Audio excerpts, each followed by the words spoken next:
folks.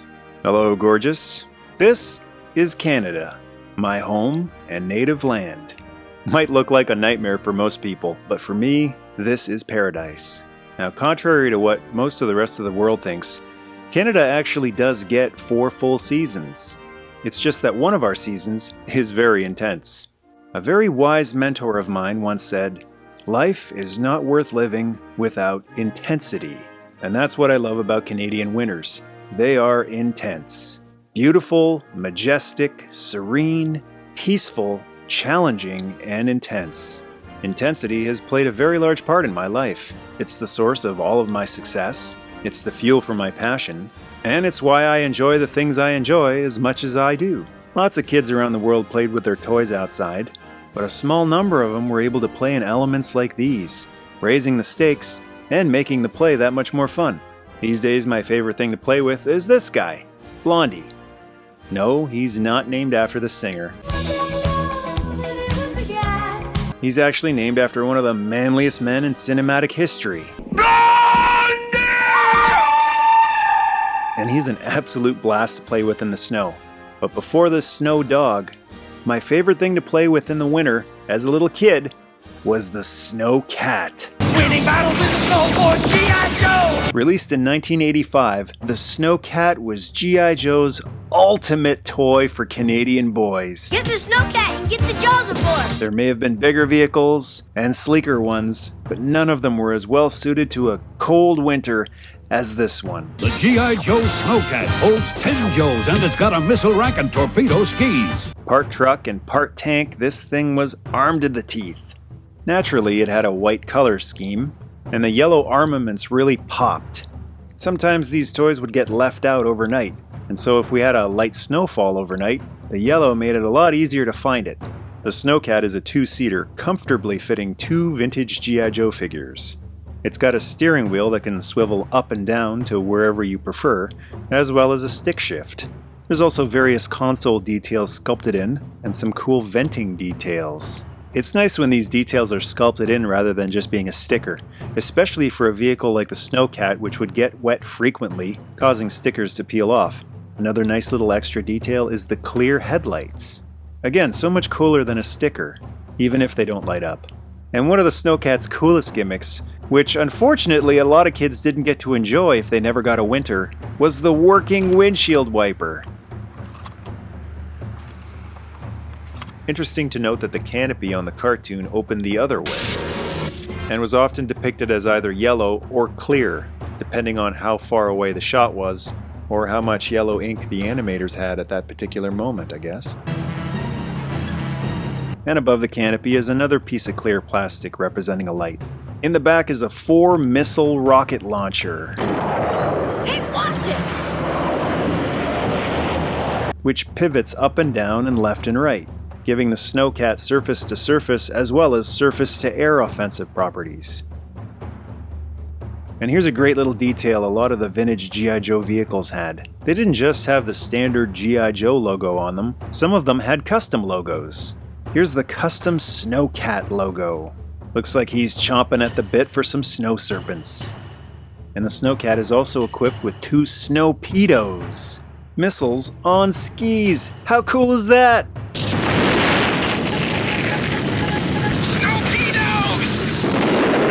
They peg onto a standard G.I. Joe missile peg, so you could equip it with other kinds of missiles, but why would you want to replace these awesome things? The Snowcat might not be the fastest Joe vehicle, but if you have a need for speed, the Snowpedos will definitely satisfy you.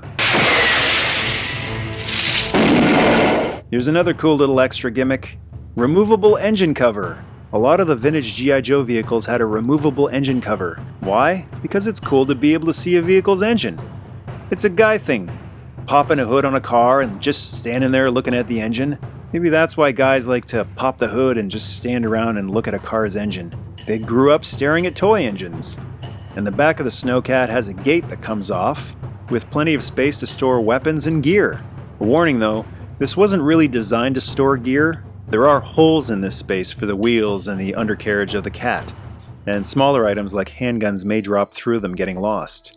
Still though, I love that they made the back gate removable so that you could make use of this hollow empty space. Seeing as how a lot of the vintage Joe vehicles were hollow, I wish more of them had this feature, since there usually isn't enough room in the cab to hold the driver and passenger's gear. And the back also has the standard G.I. Joe trailer hitch. Perfect for snow job if he's hauling a trailer full of refrigerators around to sell. Oh, and no side trips to sell refrigerators to Eskimos. Would I do a thing like that? There's foot pegs all over this thing too, and it's a really nice aesthetic design too. They won't look all crammed on like on an Awe Striker or Sergeant Slaughter's Triple T. I also love those standard G.I. Joe stickers like manual release, canopy handle.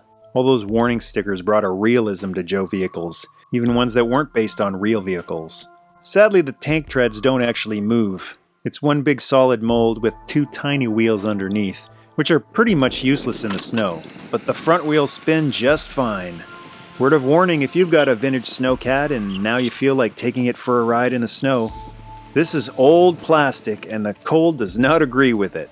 While filming this review, one of the black side fenders, as well as both wheels, cracked. Unfortunate, but as you can see from this amazing footage, totally worth it. No regrets. Here's a look at the box that the Snowcat came in, featuring the standard, awesome original artwork. This is something I think is missing on toy packaging these days. Going to the effort of hiring an artist to create an original piece of art for each figure and vehicle. Like most vintage Joe vehicles, the Snowcat included a figure, Frostbite. As with all Joes, Frostbite has his own file card to bring life to the character. Snowcat driver, codename Frostbite. File name, Seaward Farley S. Primary military specialty, motor vehicle driver. Secondary military specialty, armor. Birthplace, Galena, Alaska. You just couldn't make him Canadian, could you, Hasbro? Oh well, Alaska's close enough. The bio reads, Frostbite was born in a place where summer is a myth and a crowd consists of two people standing on the same acre. He worked as a lineman on the pipeline but found the job unchallenging despite the 40-degree below zero temperatures and hazardous conditions. The Army promised to give him a challenge whenever he wanted one. Frostbite graduated from Transportation School, Fort Eudis and Armored School, Fort Knox. Qualified expert, M16, M1911A1 auto pistol, M250 caliber, MG, and M60 machine gun.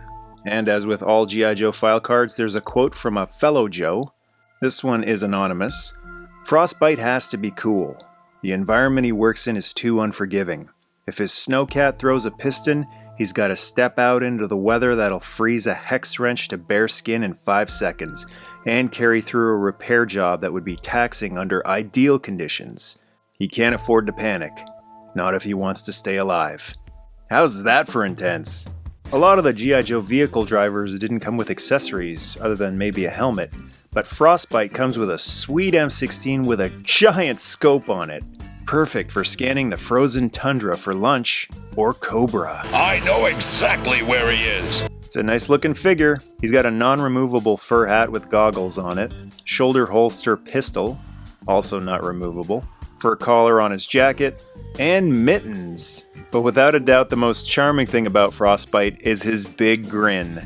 Even though it may be so cold that your spit freezes before it hits the ground, Frostbite takes it all in with a big smile. Even though the Snowcat was featured in several episodes of the G.I. Joe Real American Hero Sunbow cartoon, unfortunately, Frostbite didn't make that many appearances. His first appearance was in the third part of the Pyramid of Darkness series, 3 Cubes to Darkness, and unfortunately he didn't get any lines. In fact, all he got to do was jump out of what looks like a green polar battle bear, and then stand behind Bazooka. He only got to speak in one episode, Ode to Cobra, Deploy Snow Job and Frostbite. and was voiced by the legendary Chris Latta, who also voiced Cobra Commander, Gung Ho, and Starscream on Transformers. He's on ice now. He finally gets to drive a Snowcat in that episode, as well as fire off a Snowpedo at Firefly. But he misses and Firefly gets away. Trouble bubble? And then later gets to lament about letting him get away despite having an awesome vehicle like the Snowcat. Do you have any idea how embarrassing this is? It's really too bad he didn't get more screen time. Usually they'd use Snow Job whenever there was an Arctic mission.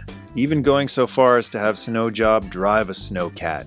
when we all know no one can drive a snowcat like Frostbite. In 2015, Frostbite received the anniversary treatment with a G.I. Joe Collectors Club exclusive update.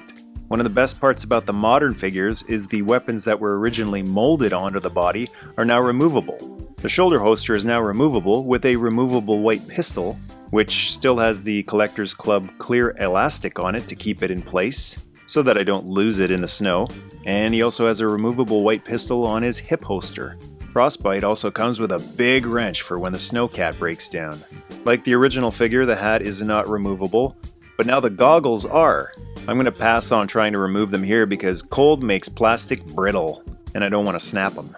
Also included is a little white pouch. It looks like a remold of the original 1982 Snake Eyes pouch. And he's got a little canteen on his belt too. With how cold it gets in Alaska, that's probably not water in there. He also comes with a rifle. This time it's white with a scope on it, and I gotta say I prefer the vintage gun more.